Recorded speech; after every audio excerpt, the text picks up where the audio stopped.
Olá, meu nome é Cleilton Amaral, professor de Geografia, e o nosso estudo é aplicado aos alunos do ensino médio, segunda série. E o nosso assunto é continente africano e suas características sociais e econômicas. E aí nós temos o próprio continente ilustrado aí na imagem na sua tela para você verificar, um dos maiores continentes e também com a imensa diversidade cultural e populacional. A África é um continente com mais de 30 milhões de quilômetros quadrados, terceiro maior continente do mundo, conhecido pela sua extrema pobreza. Mas não se engane, achar que lá só tem extrema pobreza. Lá também existem riquezas. Pena que os pobres que residem nela não têm acesso, não têm como usufruir dessa riqueza. A África também é palco de disputas étnicas, culturais e militares. Por conta de quê? Por conta dos interesses daquilo que ela tem de mais importante, que são suas riquezas no próprio subsolo do continente. Apesar disso, possui riquezas minerais em todo o seu território, as quais são bases do desenvolvimento deste continente. E aí, uma das coisas que explica essas constantes brigas, esses conflitos étnicos, religiosos, as constantes, digamos assim, disputas territoriais está exatamente nessa partilha da África que está aí na nossa legenda. Já foi ocupada pelos colonizadores no passado e que deixaram marcas profundas, principalmente alguns deles que dividiram muitos povoados, muitas tribos e fizeram-as inimigas entre si, por meio de guerras e interesse dos colonizadores. Então nós temos aí o caso da Alemanha, da Bélgica, da Espanha, França, Inglaterra, Itália, Portugal. Esses foram os principais colonizadores. Isso explica de certo modo porque muitos jogadores que conhecemos e admiramos que jogam nos principais clubes europeus conseguem inclusive ter uma boa fluência na língua dos europeus, porque eles foram colonizados pelos europeus por muito tempo, então existe essa ligação cultural desses jogadores que os seus pais no passado foram colonizados e às vezes foram até escravos desses europeus. E aí, uma das características do continente africano tem profundas disparidades sociais.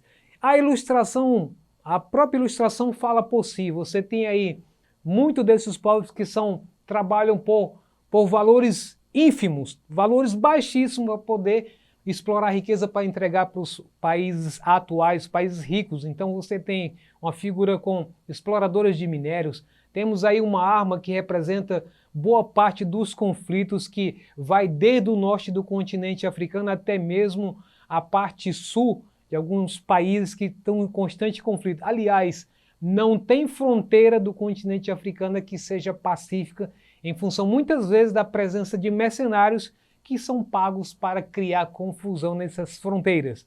E aí nós temos várias outras situações que vão mostrar a debilidade desse continente. E aí, uma das marcas desse lugar é que tem um baixo IDH, Índice de Desenvolvimento Humano, que está associado tanto à condição econômica como social e outras situações que vão definir, então, segundo a ONU, se aquele país está se desenvolvendo bem ou não. Então ela tem um baixo desenvolvimento humano, tanto pelas altas taxas de subnutrição, pelo analfabetismo, pela mortalidade infantil, bem como baixa expectativa de vida da população.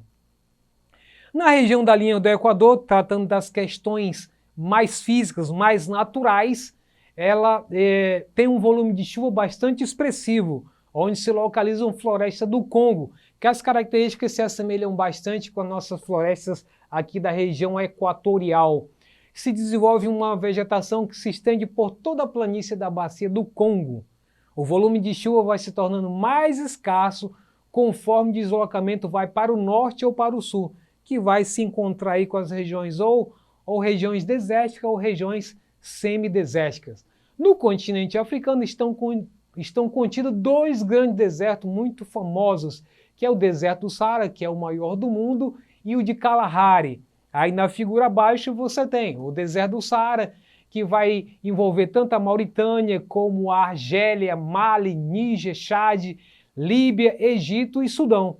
E o Kalahari, que fica ao lado, essa imagem ao lado, que se refere exatamente à parte mais ao sul do continente africano. As desigualdades no continente africano é conhecido pela divisão entre África subsaariana ou ainda África Negra e a África Norte, ou também conhecida como África Setentrional ou África Branca. Você vai verificar nesse mapa que indica o nome Deserto do Saara. Então, na região do Deserto do Saara estão os países que são chamados países de etnia branca, um povo mais próximo dos europeus na sua ocupação. E a subsaariana, abaixo do deserto do Saara, estão todos os países que estão na linha da pobreza, na extrema pobreza, na miséria. Então, por isso que vão dividir a África nessas duas regiões, da norte e da região subsaariana, que vai ter essa característica da população mais pobre do continente. Na África do Norte é formada por povos caucasoides ou brancos, como disse anteriormente. Essa ilustração que está mostrada aí. Norte da África em verde, Mauritânia, Argélia, Líbia e Egito. Geralmente de origem árabe, onde há uma predominância de islâmico. Essa região da África é conhecida pela grande riqueza de petróleo existente, especialmente na Líbia e na Argélia. Além disso, há um destaque nessa região para as atividades turísticas, em especial Marrocos e Tunísia, bem como no Egito. Existem muitos lugares, no caso quando a gente se lembra do Egito, as pirâmides do Egito, então são regiões muito famosas por terem pontos turísticos bastante admirados por quem vai visitar. Embora nenhuma parte da África seja realmente bem desenvolvida, os maiores problemas sociais estão concentrados na África subsaariana, onde predomina uma variedade muito grande de culturas e etnias, gerando conflitos. Apesar disso, algumas regiões próximas dos rios permitem que se desenvolva a agricultura ou pecuária. Ou seja, nas regiões desérticas e semidesérticas, a condição é totalmente precária, porque nem condição de poder produzir nada as pessoas têm, porque as condições climáticas não permitem.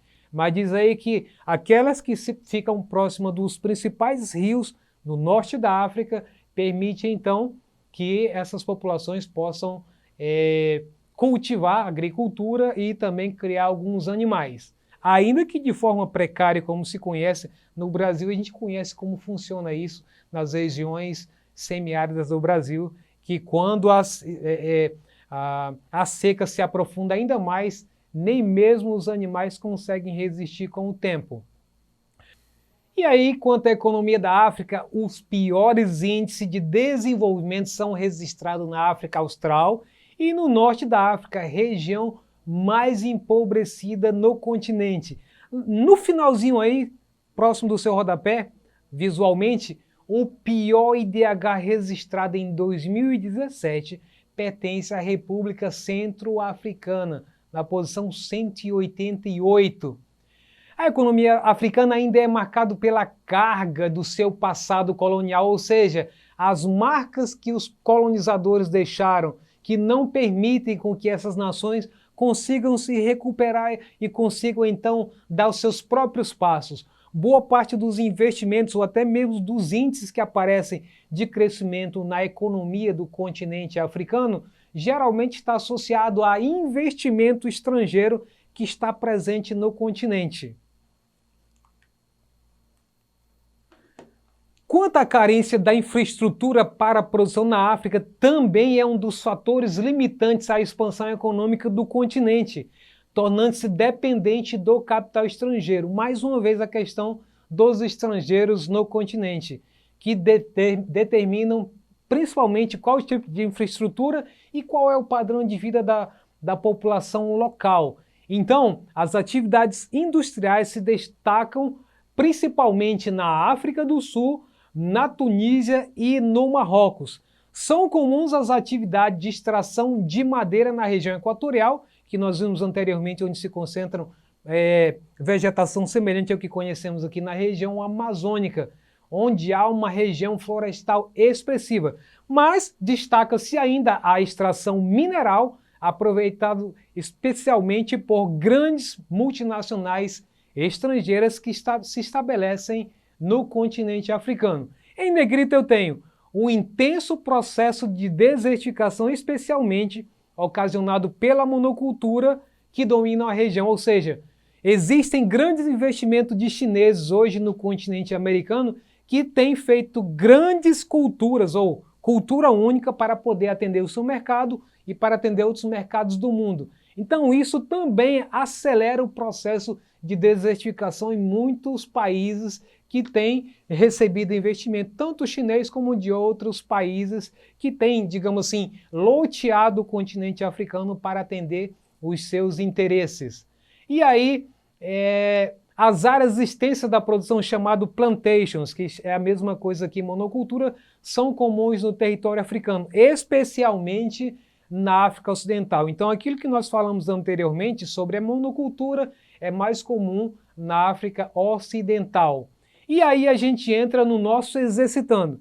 Presta bem atenção que ele está muito associado ao que a gente ilustrou agora há pouco. Sobretudo a partir da década de 60, o continente africano tem passado por um processo de descolonização, isto é, de independência política formal que, letra A, tem permitido às jovens nações superar o atraso econômico motivado pela exploração das antigas metrópoles. Será essa a questão? Letra B, desacompanhada da respectiva independência econômica e financeira, não conseguiu alterar de forma efetiva as precárias condições de vida da população.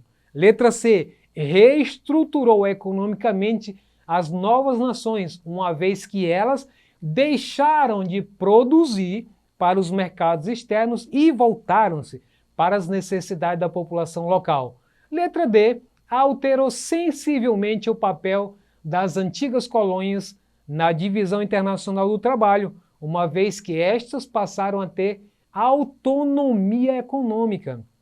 E letra E, possibilitou a superação das relações de subordinação econômica das antigas colônias através do desenvolvimento de atividades industriais modernas. E aí analisou o que está dentro do que é o correto ou o que está no exagero em cada uma das alternativas? Então, se você já pensou, fez sua escolha, a resposta certa é letra B, desacompanhada da respectiva independência econômica. Continua dependente ainda das economias emergentes e dos países desenvolvidos. E financeiramente não conseguiu alterar de forma efetiva as precárias condições de vida da população. Ok? Então, com isso, a gente encerra a nossa aula por aqui. Agradecemos a sua participação. E se você quiser acessar essa aula e outras, é só você entrar na plataforma da Eduque. Um abraço a todos e até a próxima aula.